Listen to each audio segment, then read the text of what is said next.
जय श्री कृष्णा दोस्तों। हर हर महादेव। कैसे हैं आप सब? स्वस्थ और सुरक्षित होंगे। दोस्तों, शुक्रवार का दिन है और माता लक्ष्मी को मनाने का दिन। यदि आप धन की कमी से बहुत ज़्यादा परेशान हैं, आज जो मैं उपाय बताने जा रही हूँ अवश्य आप कर देखिए।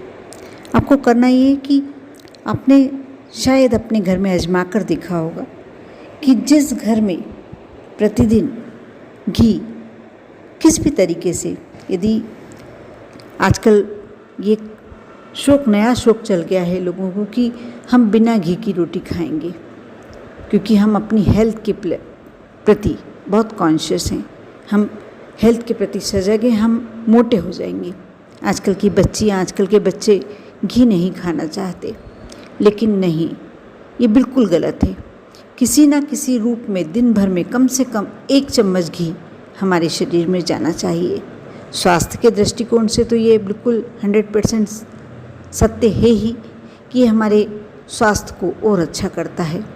लेकिन भाग्य के दृष्टिकोण से भी देखें तो हमारे भाग्य को प्रबल करता है, भाग्य को सौभाग्य में बदलता है।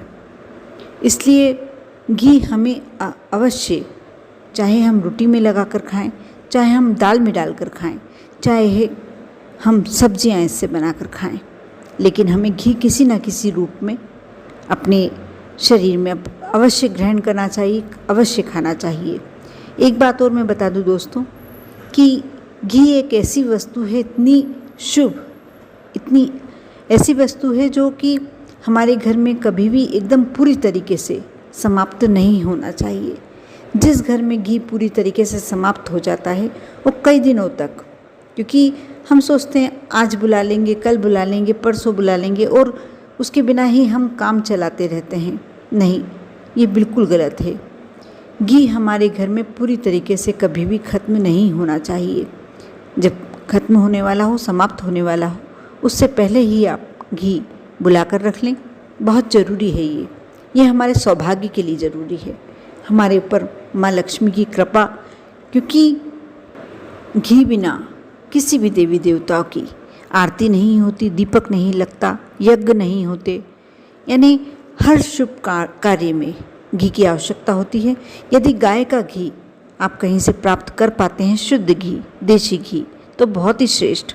आपको भोजन में भी यही उपयोग में लेना चाहिए और पूजन पाठ में भी शुद्ध गाय का घी ही, देशी घी ही उपयोग में लेना चाहिए, क्योंकि हमारे सौभाग्य के पूरे दरवाजे, पूरे रास्ते खोल देता है। अब थोड़ी थोड़ी मात्रा में अवश्य, यदि आप ज़्यादा मात्रा में नहीं रख सकते हैं तो कम से कम कुछ मात्रा, थोड़ी सी मात्रा तो आपके घर में घी की अवश्य होना चाहिए। और आपके दैनिक भोजन में भी आपको घी का उपयोग करना ही चाहिए। अब मैं घी से जुड़ा हुआ इतना श्रेष्ठ उपाय बताने वाली हूँ शुक्रवार के दिन का, क्योंकि माता लक्ष्मी और घी का संबंध, गाय भी माता लक्ष्मी का ही रूप मानी जाती है। कहते हैं 33 कोटि देवी देवता गौ माता के शरीर में विद्यमान होते हैं और माँ लक्ष्मी स्वयं, धनवंतरी वह भी, और गौ माता, ये सभी समुद्र मंथन के दौरान निकले थे, उत्पन्न हुए थे। इसलिए इनका एक विशेष आपस में कनेक्शन है, रिश्ता है। इसलिए घी का ये छोटा सा उपाय आप शुक्रवार के दिन करते हैं और प्रति शुक्रवार कर सकते हैं। कुछ शुक्रवार तक लगातार करें। आपको इसके लिए बेलपत्र, आप 5 बेलपत्र ले सकते हैं, 11 बेलपत्र ले सकते हैं, और नहीं मिल पा रहे हैं तो 1 बेलपत्र भी ले सकते हैं। आप, यदि आपके इधर लक्ष्मी मंदिर है या आपके घर में माँ लक्ष्मी की प्रतिमा, फोटो विद्यमान है, तो आप ये कार्य घर में कर सकते हैं, या आप भोलेनाथ के मंदिर में भी ये कार्य कर सकते हैं। आपको बेलपत्र लेना है और उस पर चिकनी सतह पर घी लगाना है। घी यदि गाय का मिले तो बहुत ही श्रेष्ठ है, नहीं मिलता है तो आप कोई सा भी घी उपयोग में ले सकते हैं। आप चिकनी सतह पर घी लगाएं और उसके बाद यदि माता लक्ष्मी को समर्पित करने वाले हैं तो आपको सिंदूर से या हल्दी से उस पर श्रीम शब्द लिखना है। जो माँ लक्ष्मी का बीज मंत्र है वह आप बीज की पत्ती पर, जो बेलपत्र में 3 पत्तियां होती हैं, उसकी बीच वाली पत्ती पर आप श्रीम लिख दें और माँ लक्ष्मी को समर्पित कर दें। 1 बेलपत्र करें, 5 बेलपत्र करें, जितनी आपकी श्रद्धा है आप समर्पित करें और विनती करें। आप दीपक लगाएं, गाय के घी का दीपक प्रज्वलित करें। शाम की समय से में भी ये कार्य कर सकते हैं और सुबह के समय भी आप ये कार्य दिन भर में, लेकिन सूर्यास्त के बाद आप ये कार्य ना करें। आप सूर्यास्त के थोड़ी पहले ही आपको ये कार्य करना होगा। आप माता लक्ष्मी के सामने समक्ष आप एक दीपक लगाएं, घी का दीपक लगाएं और बेलपत्र पर श्रीम लिखकर समर्पित करें। यदि आपके पास नहीं है माता लक्ष्मी की प्रतिमा या फोटो, तो आप ये कार्य शिवालय में करें। आपको शिवालय में थोड़ा सा बदलाव करना होगा।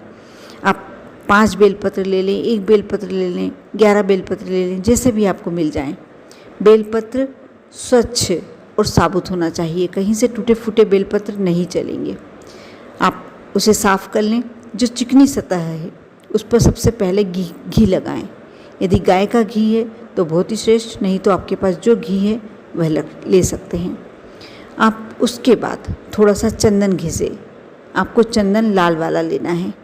चंदन घिसे और उससे आप जो बेलपत्र के पीछे डंडी होती है उसको थोड़ा सा तोड़ लें। उससे आप ओम शब्द लिखें और भोलेनाथ पर अपने मन की कामना करते हुए शुक्रवार के दिन सूर्यास्त से पूर्व, आप सुबह से लेकर सूर्यास्त से पूर्व ये कार्य कर सकते हैं और समर्पित करें। और घी का दीपक प्रज्वलित करते हुए, घी का दीपक आपको जो देहरी वाला स्थान होता है, शिवालय का देहरी वाला स्थान, उस पर राइट साइड पर आपको प्रज्वलित करना है।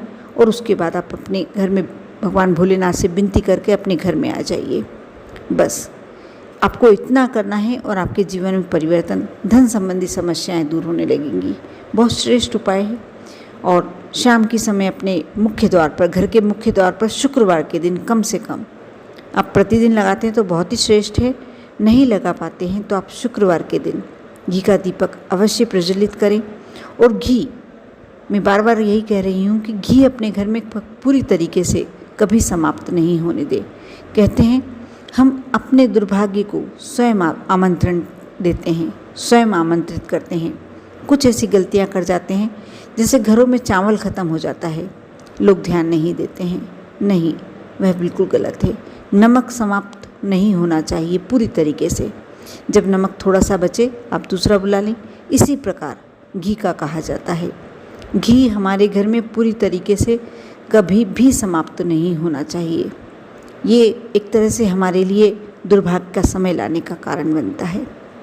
आप इन सब बातों पर विश्वास करके आप ये छोटे छोटे जो उपाय बताती हूँ मैं करते हैं तो आपके जीवन में परिवर्तन तो अवश्य आएगा ही आएगा। आपके भाग्य के दरवाजे खुलने लगेंगे। कर देखें। आप पर और आपके पूरे परिवार पर भोलेनाथ की कृपा यूं ही बनी रहे। ओम नमः शिवाय।